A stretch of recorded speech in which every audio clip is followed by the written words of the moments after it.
ढेंकानाल जिला तुमुसिंगा थाना सोगोर गाँव में काल बैशाखी वर्षा जोगु वज्राघात घटी 7टी गोरुर मृत्यु होइछि।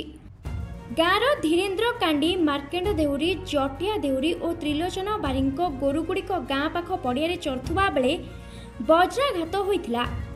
तेबे गोरु मृत्यु को नहीं भांगी पड़िछंती गाँवर एही 4टी परिवार। तुरंत क्षतिग्रस्त परिवार लोकों को सरकारी सहायता जोगाई देबाकू ग्रामवासी दाबी करछंती।